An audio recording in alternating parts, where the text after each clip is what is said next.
Mais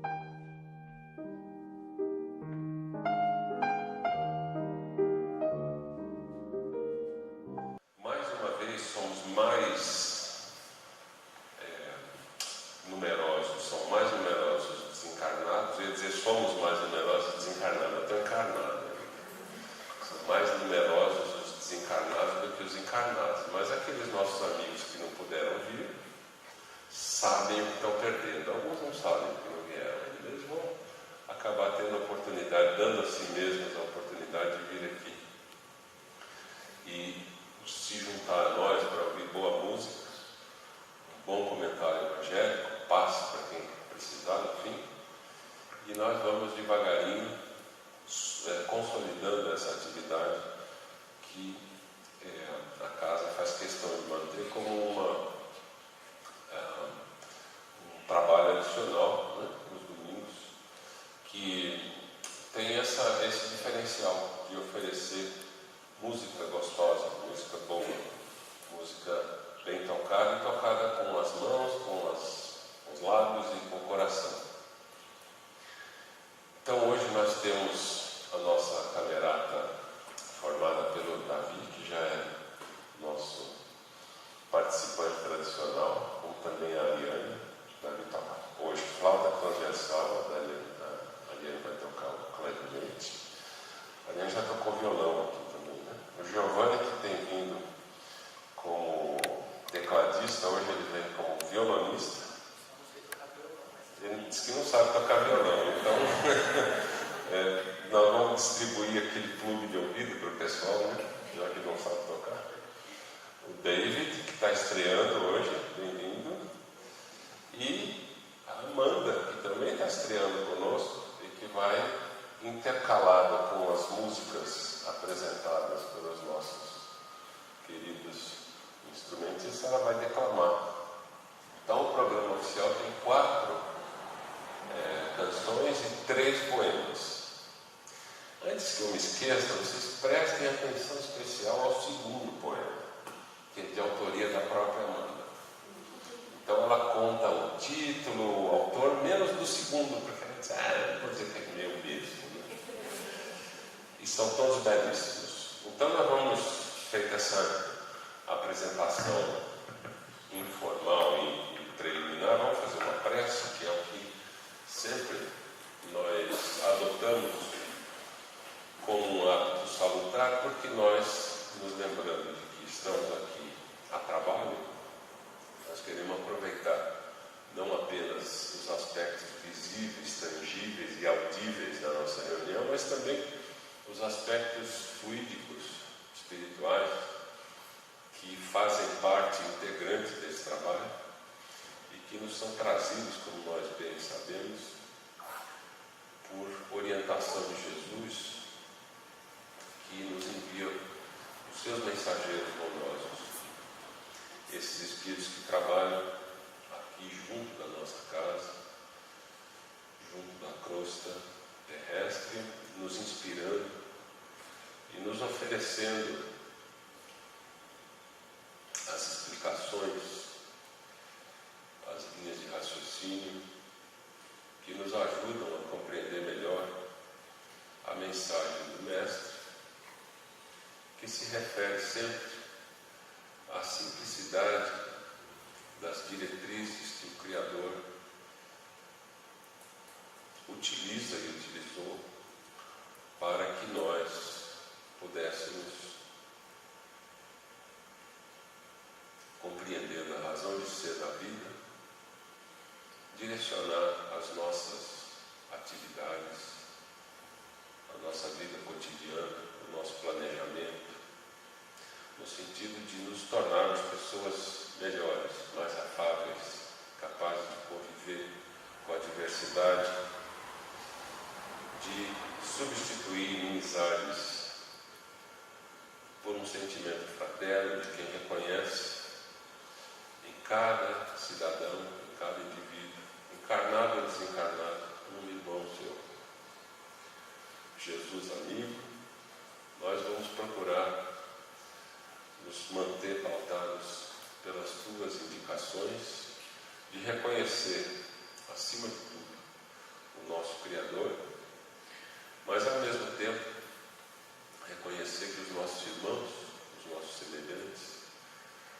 merecem a mesma consideração que queremos para nós mesmos. É assim, imbuídos desse sentimento, que nós vamos procurar sempre nos movimentar pela vida, tratando de melhorar as nossas relações com os nossos semelhantes e com a natureza. Obrigado, Jesus, pela oportunidade renovada de trabalho, e vamos agora apreciar um pouco de arte que foi preparada para essa manhã. A primeira, eu vou anunciar primeiro, depois o Giovanni vai, ao longo da apresentação, vai se incumbir para evitar tantas quebras, né? Eu subo e desço e não emagreço. A primeira canção, então, é Romaria. A gente pode cantar junto? Faço questão que vocês toquem junto, porque eu não sei cantar nada. É verdade, quem costuma cantar serve, né? E essa semana eu estou viajando, então eu fiquei meio na fogueira assim, tá? O que a gente vai fazer, né? Então, a gente pensou, para não perder o a gente trouxe algumas músicas para fazer um esquema tipo música popular que a gente conhece.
As fomes do mundo.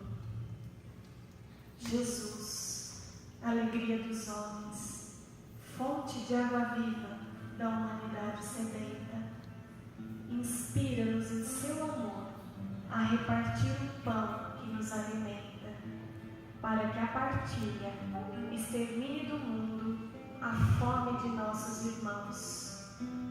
Que tenhamos olhos de ver, Mestre amado, que a fome que nos rodeia pode não ser só de pão, pode ter também a fome do desamparado, da criança abandonada, sem amor nem instrução. Também pode ser a fome de dignidade das mulheres feridas com a responsabilidade de levar adiante e sozinhas as suas famílias desestruturadas. Quanta fome de respeito há nas mulheres violentadas à espera de uma luz para si e para suas crianças. Quantas morrem a cada dia sufocadas por lembranças que poderíamos transformar em amparo e consolo. Pode ser também, Mestre, a fome do andarilho amargurado, fome de visão, fome de ser enxergado, fome de não ser mais parte da paisagem urbana, fome do seu amor, que a todos os homens irmana. Tanta carência há, Mestre, tanta fome ainda dói fundo, tanto egoísmo alimenta ainda a fome do mundo, mas queremos esta fome aplacar, doando de nós mesmos, Mestre, todo o amor que Deus nos dá.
posso. A próxima música é do Rolando Lobinho.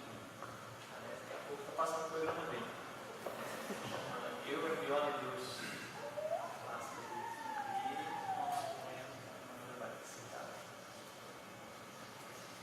Gratidão, de Amélia Rodrigues. Muito obrigado, Senhor. Muito obrigado pelo que me deste.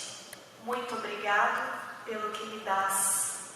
Obrigado pelo pão, pela vida, pelo ar, pela paz. Muito obrigado pela beleza que os meus olhos veem no altar da natureza. Olhos que fitam o céu, a terra e o mar, que acompanham a ave ligeira que corre fagueira pelo céu de anil e se detém na terra verde, salpicada de flores em tonalidades mil. Muito obrigado, Senhor, porque eu posso ver meu amor, mas diante da minha visão eu detecto cegos guiando na escuridão, que tropeçam na multidão, que choram na solidão.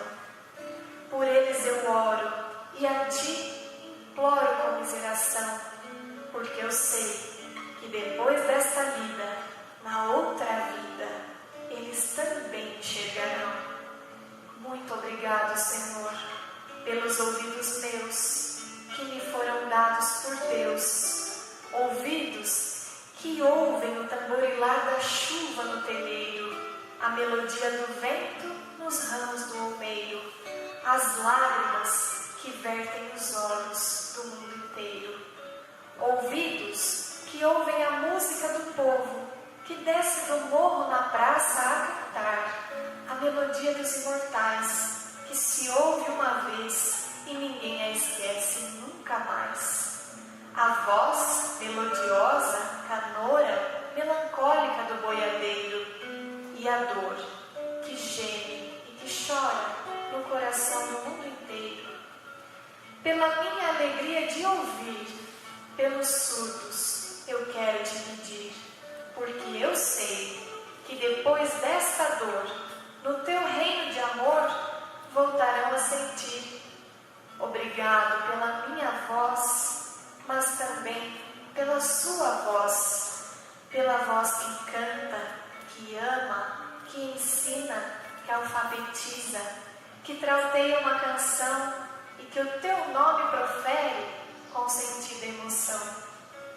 Diante da minha melodia, eu quero rogar pelos que sofrem de afasia. Eles não cantam de noite, eles não falam de dia. Oro por eles, porque eu sei que depois desta prova, na vida nova, eles cantarão.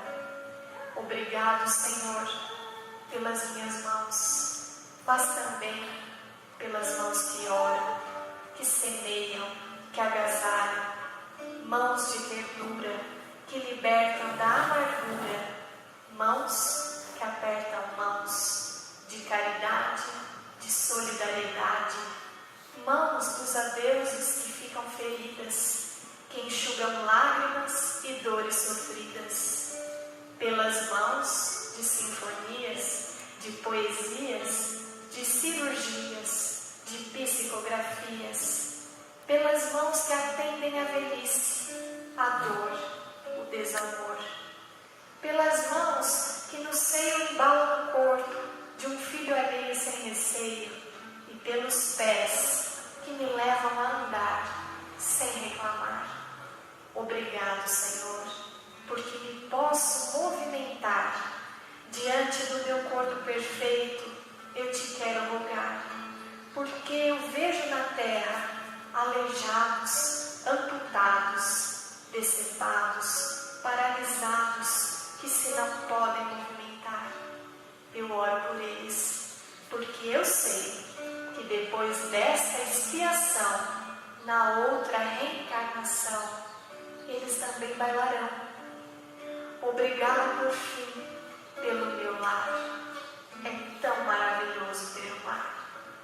Não é importante se este lar é uma mansão, se é uma favela, uma tapera, um ninho, um gramato de dor, um bangalô, uma casa do caminho, ou seja lá o que for, que dentro dele exista a figura de amor de mãe ou de pai, de mulher ou de marido, de filho ou de irmão, a presença de um amigo, a companhia de um cão, alguém que nos dê a mão. Mas, se eu a ninguém tiver para me amar, nem um teto para me agasalhar, nem uma cama para me deitar, nem aí reclamarei. Pelo contrário, eu te direi: obrigado, Senhor, porque eu nasci. Obrigado, porque creio em Ti. Pelo Seu amor. Muito obrigado, Senhor.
Muito bom, né, gente? Nós estamos felizes de ter ouvido vocês aqui. E como de praxe, nós vamos abrir para o público pedir um bis, uma repetição. Vocês podem deixar de escolher? Pedir para parar também pode, né?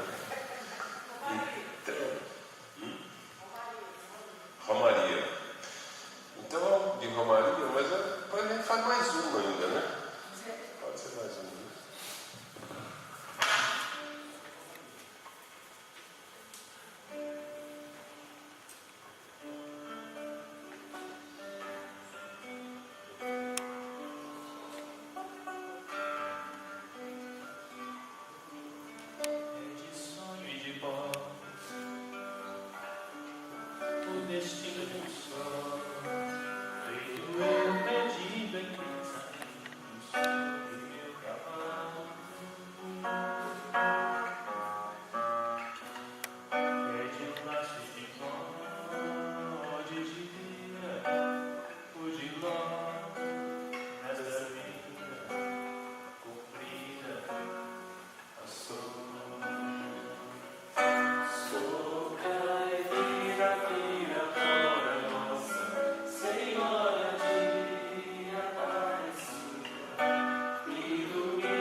é só subir, porque ali faz microfonia. Mas na verdade eu queria pedir uma, então, que é aquela que você diz que não sabe como é que se fala, né? Vamos falar em português. Está fazendo os português. Vamos falar em português. A música chama-se Why Worry? Quer dizer, por que se preocupar? Então vamos ouvi-la novamente, por favor.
Estamos com probleminhas técnicos, mas independente disso a gente vai. O show tem que continuar. Bom, sempre que eu venho aqui, eu lembro de uma passagem de Pentecostes, onde Paulo, ele comenta que os tolos falarão como sábios. Não que eu me considere um sábio, mas o pessoal lá de cima sempre ajuda, turbina a coisa um pouquinho. Bom, nós então, começando com o tema reencarnação,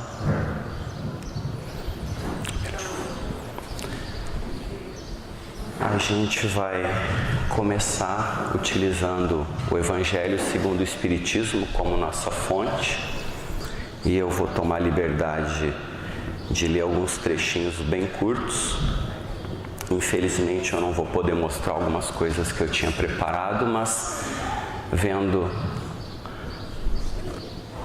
espíritos encarnados aqui, espíritos que acabaram de encarnar, a gente fica, e alguns que vão encarnar logo, a gente fica pensando como que é a reencarnação. Foi algo que me fez refletir bastante.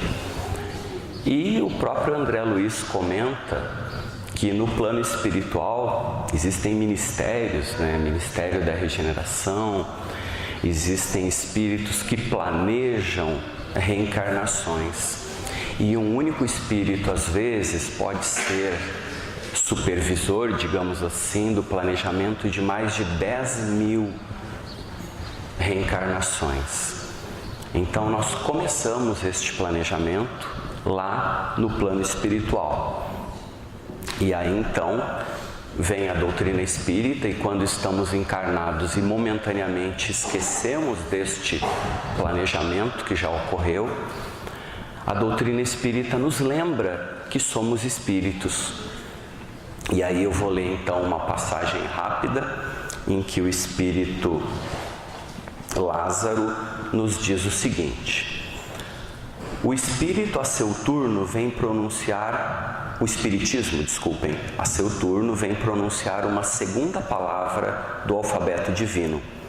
Estai atentos, pois que esta palavra ergue a lápide dos túmulos vazios, e a reencarnação, triunfando da morte, revela às criaturas deslumbradas o seu patrimônio intelectual. É claro que a primeira palavra é o amor. A reencarnação, então, no alfabeto divino, ela é a segunda palavra. Continuando o texto de Lázaro, ele nos diz o seguinte: o espírito precisa ser cultivado como um campo. Aí a gente já começa a entrar realmente no que nós vamos discutir ao longo desta palestra. E então, compreendendo a lei do amor que liga a todos os seres, buscareis nela os gozos suavíssimos da alma, prelúdios das alegrias celestes.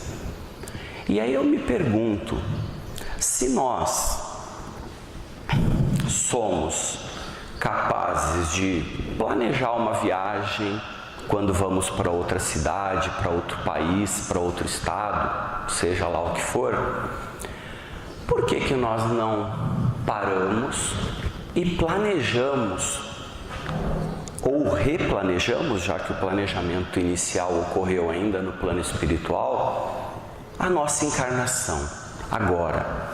O pessoal da área empresarial, da área de educação vai lembrar do famoso PDCA, né?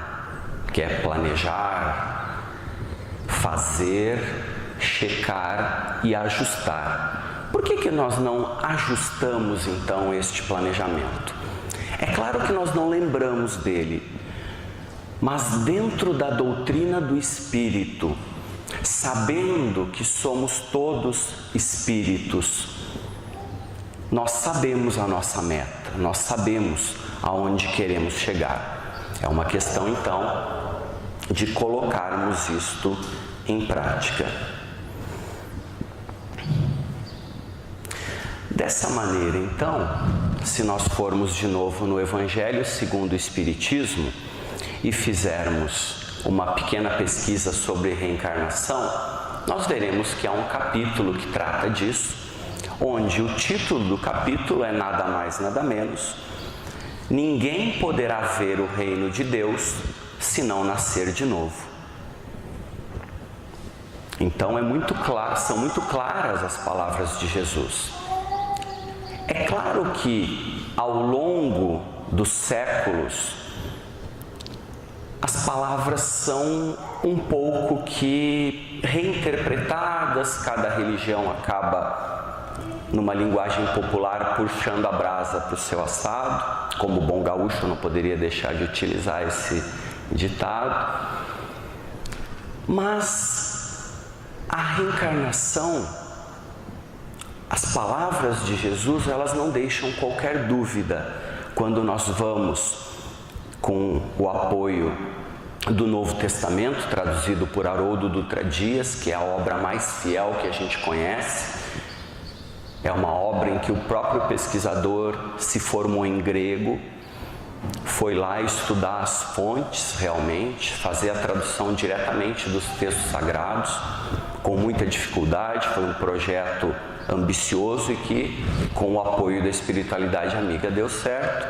Então, nós, entendendo essas palavras, analisando a palavra reencarnação, como a nossa querida Amanda, num dos poemas, citou também, reencarnar.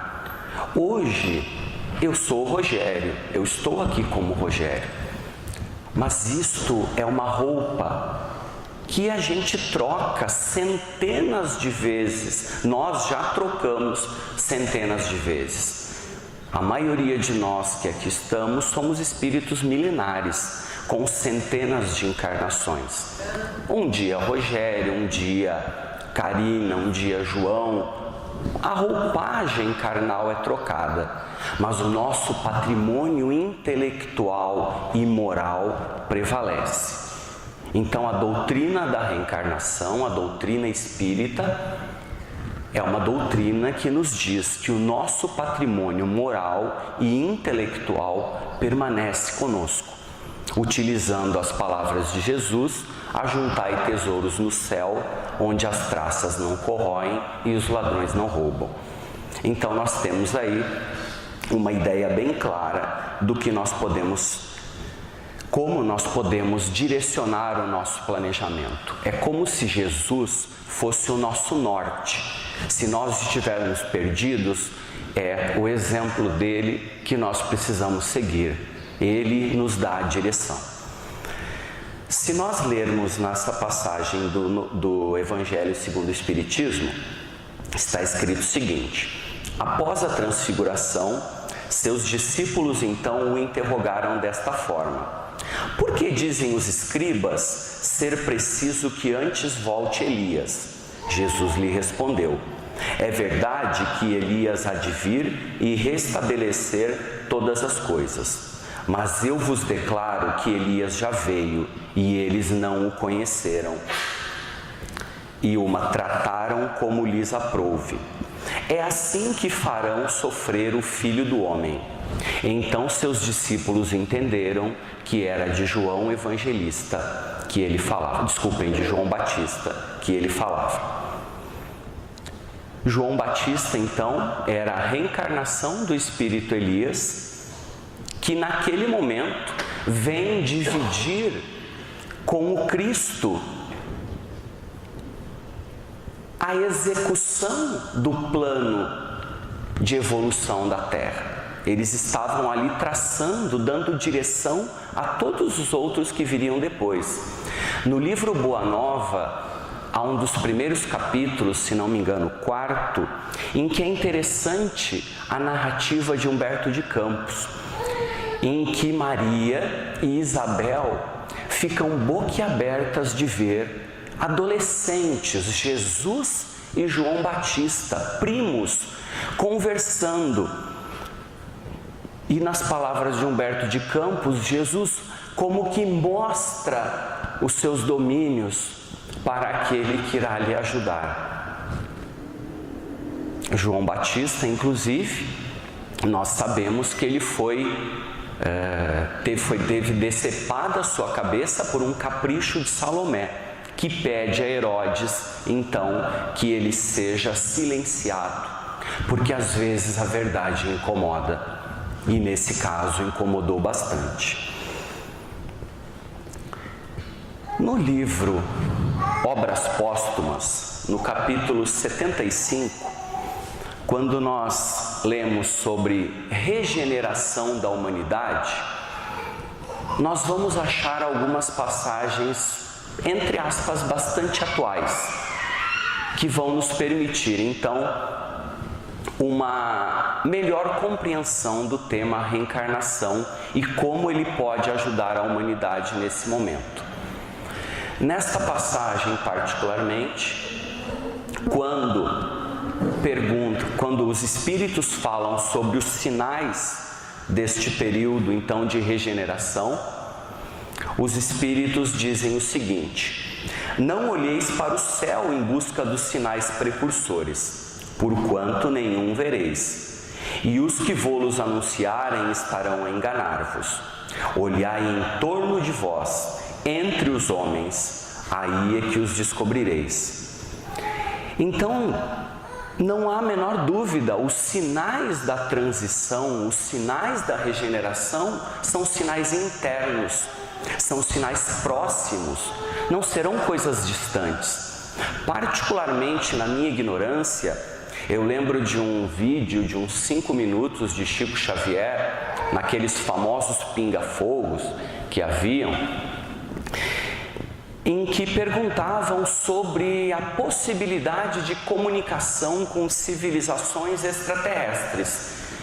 E Chico Xavier, num primeiro momento, diz que é Emmanuel que está ali dando a resposta, ele é apenas o veículo que transmite, que gera o som, digamos assim, e que Emmanuel está a dizer que se a humanidade, nos próximos 50 anos, não mergulhasse numa grande guerra, em algo de proporções mundiais, então após este período de 50 anos, que deve ser em torno de 2023, 2025, não há uma data exata, isso é muito relativo.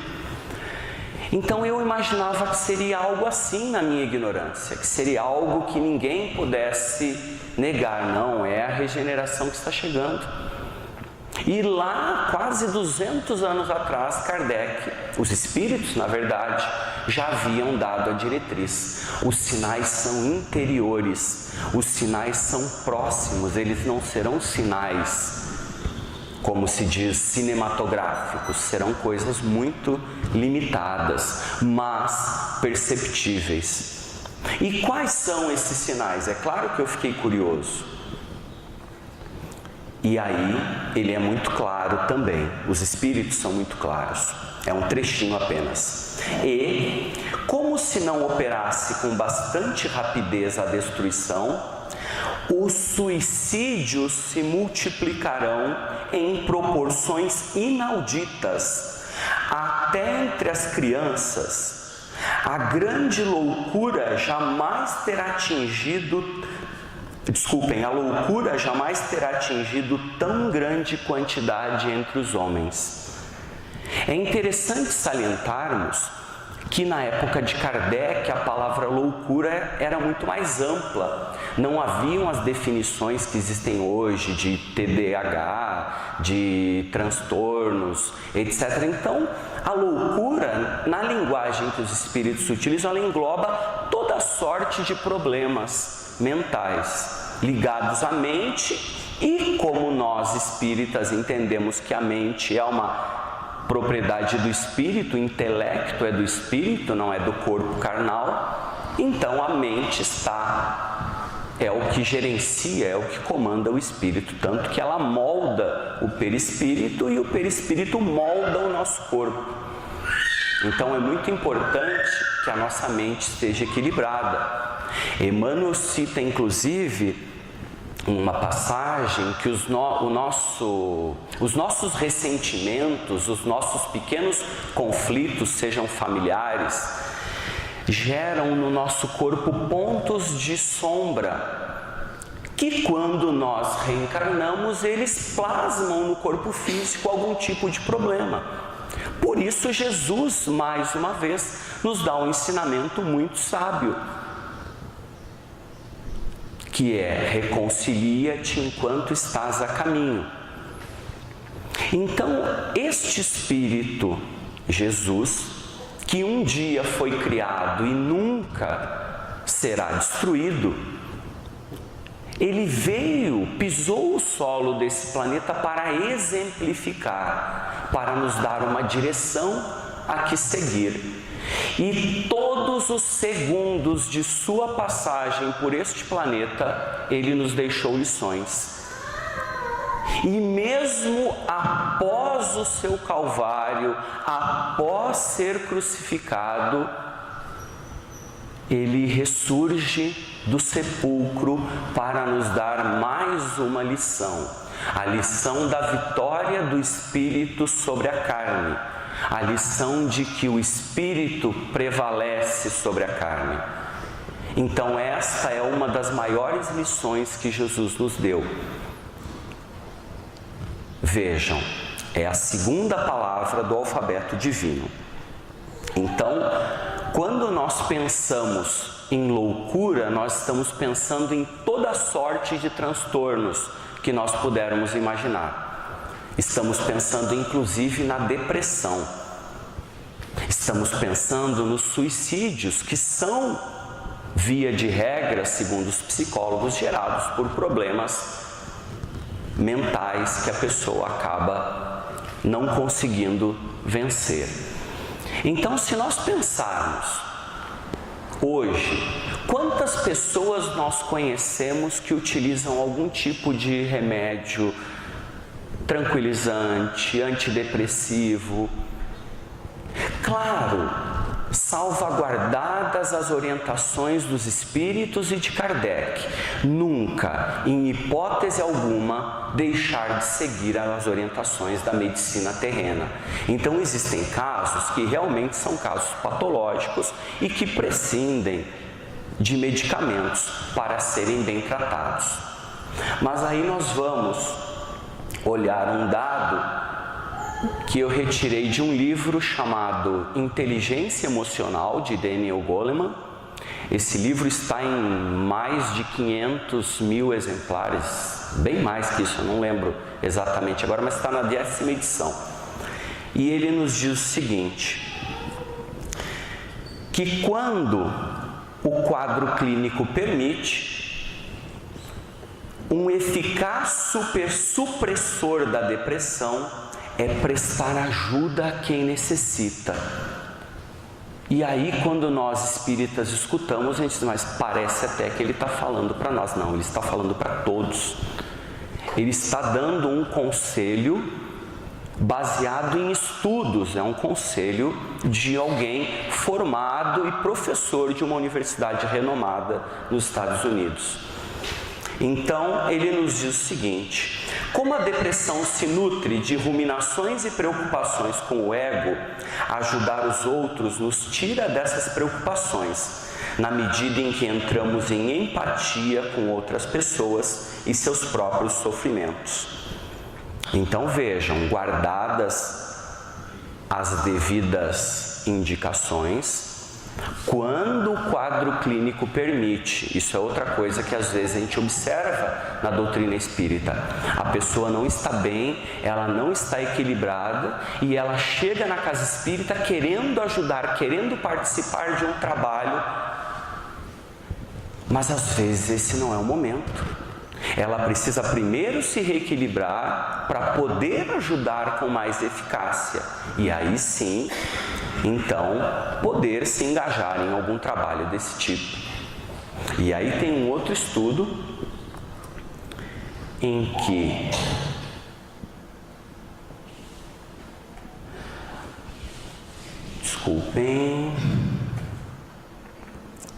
ele diz o seguinte: lançar-se no trabalho voluntário, treinar um timezinho de várzea, realizar trabalhos filantrópicos, dar aula a populações carentes. Estas atividades apareciam nos estudos como um dos mais poderosos modificadores do estado de espírito dos pacientes. E ele faz uma ressalva embaixo.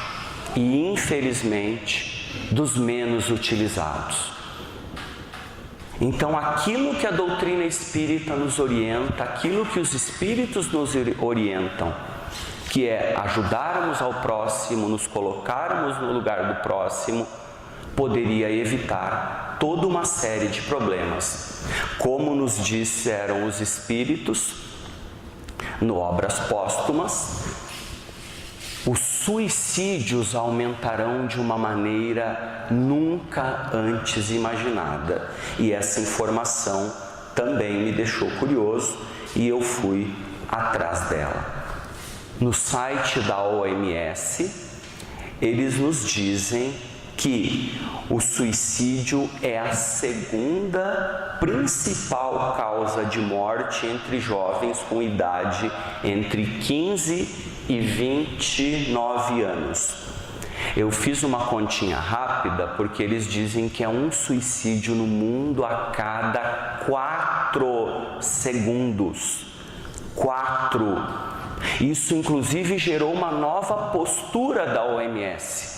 É um problema de saúde pública. Porque até então a política era: não vamos falar muito, para não dar ideia, alguém que está lá pensando no assunto não ficar motivado. Não, essa política falhou consideravelmente. A política agora é outra, vamos falar sim Tivemos, se não me engano, o Setembro Amarelo, em que houve uma pesquisa também no Brasil. O Japão, particularmente, no site da BBC, colocam que, imaginem, as crianças cometem suicídios quando estão começando as aulas. O período de reinício de atividades escolares no Japão é o período em que ocorre o maior número de suicídios infantis. Imaginem o nível de cobrança, o nível de exigência a que essas crianças são submetidas, a dor extrema que elas sentem para chegarem a um ato dessa natureza. Então, se nós pensarmos que é um suicídio a cada 4 segundos, nós dividiríamos... é um suicídio a cada 40 segundos. 3.600 por 40, teríamos 90 suicídios por hora no mundo. E no Brasil nós também temos dados, porque depois dessa mudança de postura da OMS, também houve uma mudança de postura do Ministério da Saúde brasileiro. Aliás, o primeiro estudo sério foi divulgado em setembro deste ano, acho que 27 de setembro, que dava conta de mais de 11 mil pessoas se suicidando todos os anos no Brasil. Não bastasse isso, vejam, dá mais de 1 por hora no Brasil. Não bastasse isso, existem as tentativas que não conseguem implementar. Nos últimos 4 anos, são mais de 40 mil tentativas registradas pelo Ministério da Saúde. É algo extremamente preocupante e que nós vemos como um dos sinais da transição. Por que que isso acontece? Vamos a Obras Póstumas de novo, onde os Espíritos nos orientam. Na verdade, eles falam de uma maneira mais geral. Eles nos dizem: o futuro é dos homens de coração e devotados. E fazem uma ressalva: fora da caridade não há salvação. Particularmente eu, que comecei a estudar com um pouco mais de atenção a doutrina espírita nesta casa, nas primeiras vezes que eu vim, eu tive a minha atenção focada nessa passagem.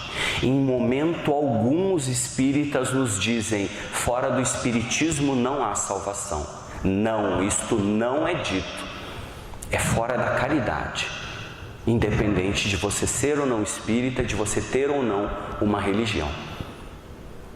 É claro que no mundo de hoje, com o turbilhão de informações que nós temos, os ensinamentos de Jesus, como eu já disse, nos servem de bússola, de orientação e permitem que nós possamos nos melhorar como espíritos de uma maneira muito mais rápida, com mais eficiência. Aí volta ao planejamento ou replanejamento do nosso período encarnado neste planeta. O próprio Jesus nos orienta, segundo João, capítulo 8, versículo 32. Conhecereis a verdade e a verdade vos libertará. De que verdade estamos falando? Amor, primeira palavra do Evangelho Divino. Fora da caridade não há salvação. A caridade é o amor em ação, arregaçando as mangas. Segunda palavra, reencarnação. Quando nós conseguirmos nos olharmos no espelho e vermos um espírito em evolução, quando nós conseguirmos olhar para aquela criancinha no nosso colo e vermos um espírito em evolução, nós poderemos pensar melhor neste planejamento.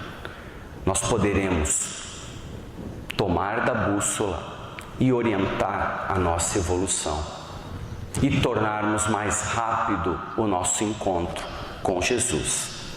Então, a primeira coisa que nós precisamos pensar: esta é a verdade que a doutrina espírita vem nos trazer, a prevalência do intelecto, do espírito sobre a matéria. Jesus nos dá a prova do que chamam de ressurreição, que dentro da doutrina espírita, com o devido estudo, nós vamos entender que nada mais é que uma manipulação de fluidos, em que Jesus consegue, após um certo tempo, adensar o seu perispírito e se mostrar tangível, primeiramente para Maria de Magdala, porque é o maior exemplo de transformação moral de todo o Novo Testamento. Então, cada segundo da passagem de Jesus é para nos ensinar. E ele nos ensina mais uma vez, aparecendo primeiramente a Maria de Magdala, dando este privilégio a ela, porque ela, que era toda sensualidade, toda ligada às coisas materiais, morre desencarna, tratando de leprosos, também com lepra, já com a sua carne dilacerada, e é recebida nada mais, nada menos que pelos braços de Jesus, como narra Humberto de Campos num dos últimos capítulos do livro Boa Nova. Desta maneira, então, se nós nos entendermos como espíritos que reencarnam sucessivamente. Quando eu falei no começo que os espíritos no plano espiritual planejam a sua reencarnação antes de chegarem, de terem o seu corpo carnal, eles planejam, mas eles são supervisionados. E alguns espíritos ainda muito devotados ao mal, que às vezes não querem reencarnar, recebem então, como última alternativa da misericórdia divina, a reencarnação compulsória. Eles são obrigados, ainda que eles não tenham participado do planejamento, eles são obrigados a virem numa reencarnação planejada por um espírito que quer o bem deles, que quer a evolução deles e que não vê outra alternativa que não seja eles passarem por alguma situação que gere dor. Então, esta é a mensagem que a doutrina espírita nos deixa, que o intelecto permanece, o corpo físico é só o nosso instrumento de evolução e a reencarnação é uma lei divina da qual nós que estamos aqui no planeta Terra, a qual nós estamos subordinados. Muito obrigado.